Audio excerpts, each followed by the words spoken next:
अजय बोरसे पुन्हा एकनाथ शिंदेंच्या भेटीला गेलेले आहेत। ठाण्याच्या निवासस्थानी बोरसे दाखल झालेले आहेत। नाशिकच्या जागेवर चर्चेची शक्यता आहे।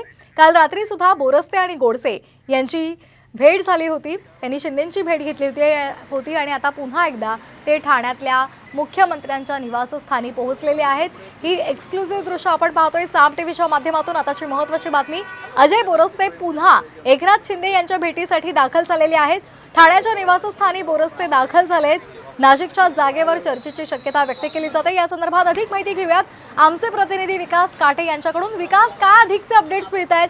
कालच मुख्यमंत्र्यांनी आश्वासन दिलेलं आहे आणि त्याचबरोबर आता हेमंत गोडसे यांना उमेदवारी मिळणार असं सुद्धा शिंदेंनी सांगितलेलं आहे। पण पुन्हा एकदा आता अजय बोरसे हे शिंदेंच्या भेटीसाठी गेलेले आहेत। काय नेमकं भेटीचं कारण आहे? नाशिकची जागा शिवसेना सुटल्यानंतर त्या ठिकाणी अजय बोरसे यांनी हेमंत गोडसे जे विद्यमान खासदार आहेत या दोघांनी आज पहाटे मुख्यमंत्र्यांची भेट घेतल्यानंतर पुढील 2 दिवसांमध्ये याबाबत निर्णय होत असताना पुन्हा एकदा मुख्यमंत्र्यांनी अजय बोरसे यांना ठाण्यातील निवासस्थानी भेटण्यासाठी बोलवलेलं आहे।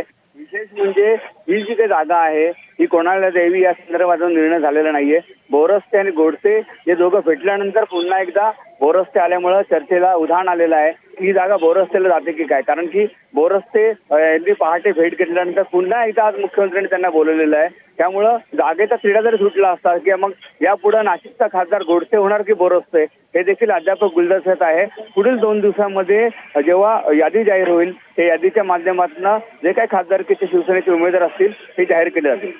अगदी धन्यवाद आपण दिलेल्या सविस्तर माहितीसाठी। त्यामुळे आता पुन्हा एकदा मुख्यमंत्र्यांच्या भेटीसाठी बोरसे दाखल झाल्यामुळे चर्चांना उधाण आलेलं आहे। त्यामुळे आता बोरसे की गोडसे अशी आता चिन्ह निर्माण झालेली आहे। त्यामुळे आता या संदर्भात काय निर्णय होतो, कुठला उमेदवार घोषित होतो हे पाहणं महत्त्वाचं असेल।